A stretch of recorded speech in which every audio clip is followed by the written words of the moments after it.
warahmatullahi wabarakatuh. Kembali lagi dengan saya Muhammad Yunus. Kali ini kita masuk ke pembahasan seni tari. Sebenarnya di video sebelumnya saya pernah buat materi yang sama. Hanya saja saya mau memberikan beberapa cuplikan atau tayangan video tari. Nah, tapi pada kesempatan kali ini saya tidak melakukan itu. Di materi kali ini hanya berisi pembahasan saja, berisi materi saja.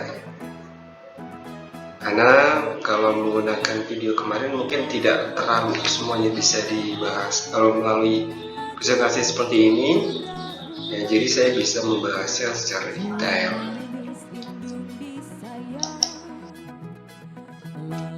Nah, sebelum mempelajari materi ini, tentunya alangkah lebih baiknya untuk berdoa terlebih dahulu. Mudah-mudahan apa yang bisa disampaikan dalam materi kali ini kemudian bisa dicerna dengan baik. Lebih lanjut lagi bisa diterapkan dengan baik pula. Bismillahirrahmanirrahim. Alhamdulillahirrahmanirrahim. Wabillahi Islam billahi Muhammadin nabiyyi wa rasulih rabbi zidni ilman warzuqni fahman amin. Ya, sebelum masuk ke materi pembahasan, ada dua poin, ada dua tujuan materi. Yang pertama, dasar-dasar menari, itu menjadi poin yang perlu kita pahami. Dan yang kedua, sebagai kesiapan untuk menyiapkan diri sebelum belajar menari. Nah, selanjutnya, sebelum masuk ke lebih dalam lagi, kita terlebih dahulu membahas tentang dasar dari menari itu sendiri. Apa sih pengertian dasar dari menari? Kita pasti tidak asing dengan seni yang satu ini.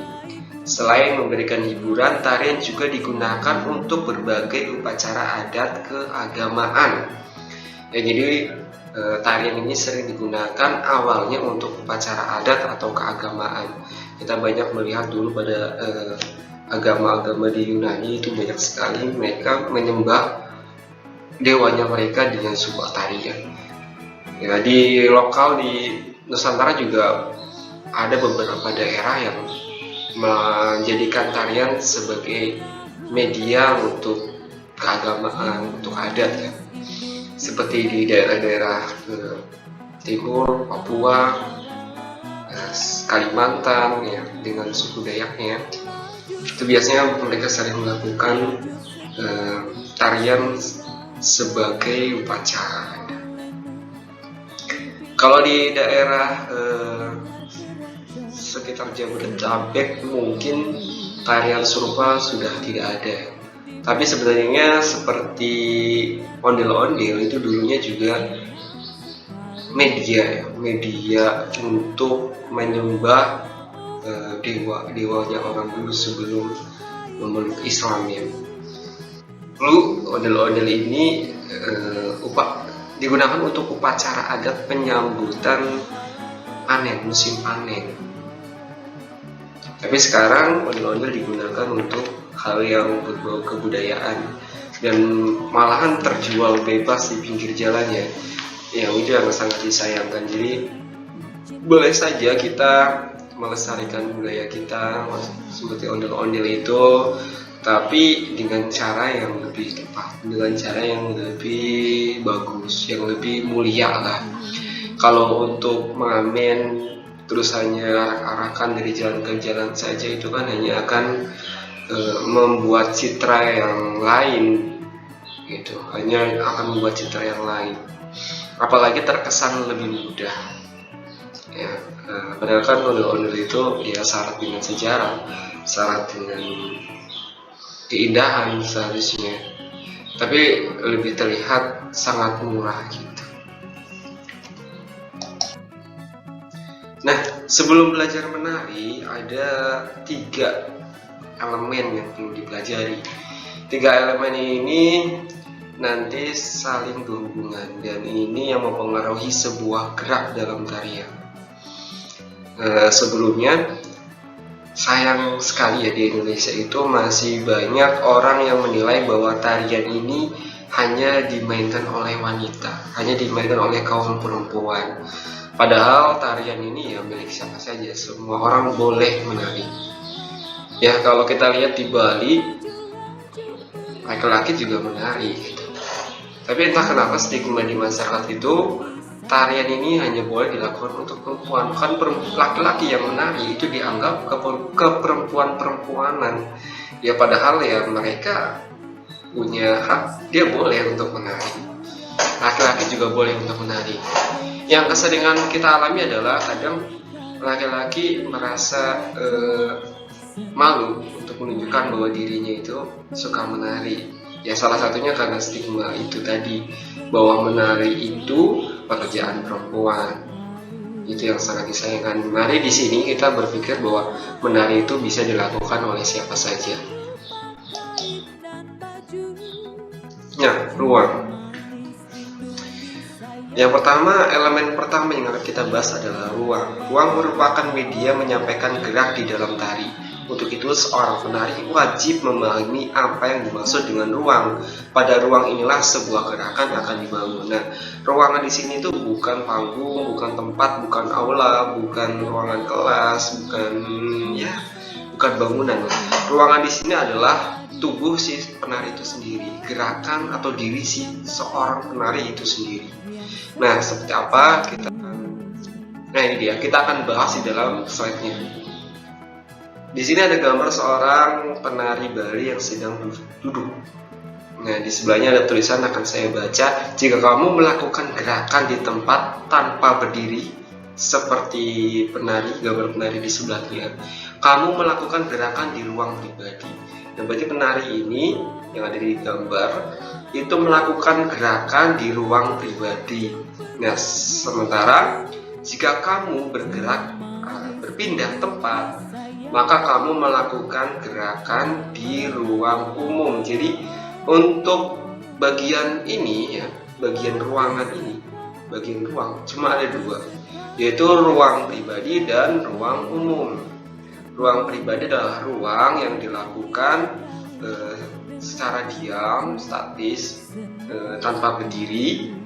Statis itu maksudnya kakinya yang statis ya. Dia diam di satu tempat itu, tetap melakukan gerakan tapi dia duduk di tempat itu tanpa berdiri. Itu namanya ruang pribadi. Kalau dia beranjak ke tempat lain, ke posisi lain, berpindah, maka dia melakukan gerakan di ruang umum. Itu perbedaannya. Nah, selanjutnya adalah waktu. Waktu ini berkaitan dengan tempo. Tempo yang dilakukan oleh seorang penari. Setiap gerak membutuhkan waktu atau tempo yang tepat sehingga tidak menghilangkan segi keindahannya. Lalu seperti apa nih pembahasan tempo lebih lanjutnya? Nah, pembahasan tempo sendiri lebih lanjutnya ada 3 ya di sini. Tempo sendiri berarti berhubungan dengan cepat atau lambatnya gerakan. Nah, gerakan lambat akan memberikan kesan halus atau kelembutan. Sementara gerakan cepat akan memberikan kesan tegang atau ketegangan. Jadi, kalau saya ulas lagi ya, kalau di ruang itu membahas tentang 2, yaitu ruang di tempat pribadi dan ruang di tempat umum. Ya, ruang pribadi dan ruang umum. Kalau di pembahasan waktu ya, ini terkait dengan tempo, yaitu tempo cepat dan tempo lambat. Tempo cepat disebut tegang untuk memberikan kesan ketegangan. Sementara tempo yang lebih lambat itu untuk memberikan kesan kehalusan atau kelembutan. Seperti itu. Selanjutnya, tenaga. Tenaga merupakan kekuatan utama bagi seorang penari. Untuk itu seorang penari selalu menjaga agar tubuhnya tetap prima melalui olah tubuh atau olahraga. Jadi sebenarnya olahraga ini wajib atau milik siapa saja, nggak cuma atlet. Seorang seniman pun disarankan atau dianjurkan untuk berolahraga agar kondisi tubuhnya tetap prima. Bukan bukan hanya mereka, kita juga perlu berolahraga.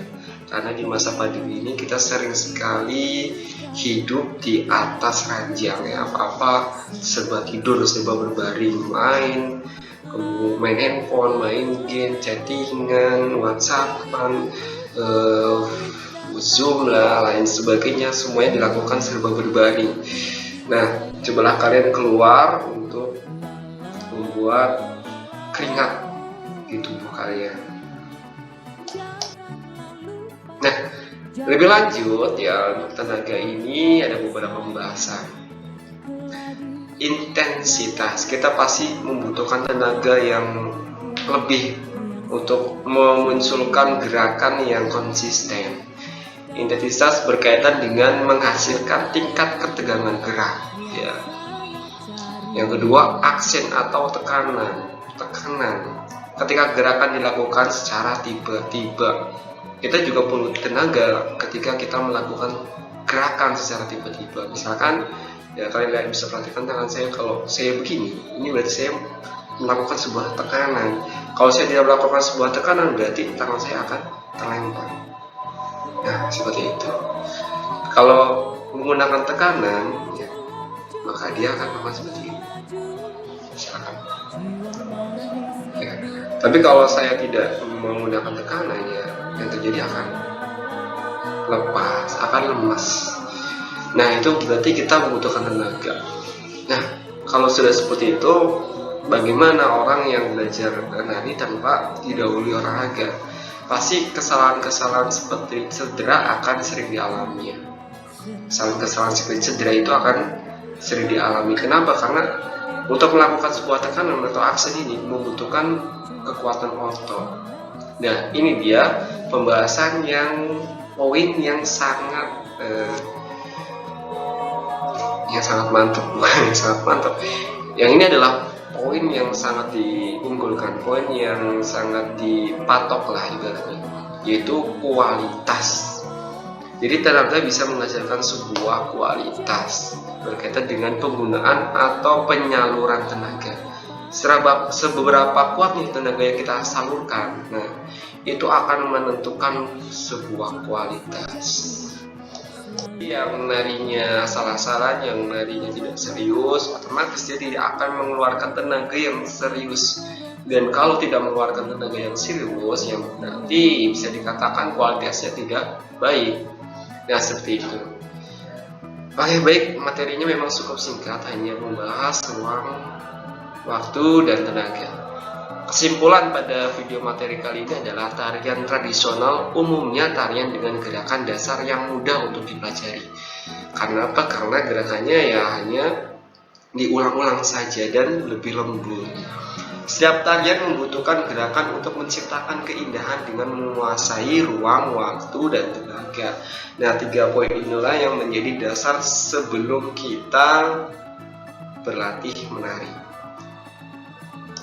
Ini perjumpaan kita, untuk itu jagalah kesehatan kalian, buka lagi bukunya, lihat sekeliling kita, jangan lupa berdoa, tetap semangat, terus berkarya, dan sampai jumpa. Wassalamualaikum warahmatullahi wabarakatuh.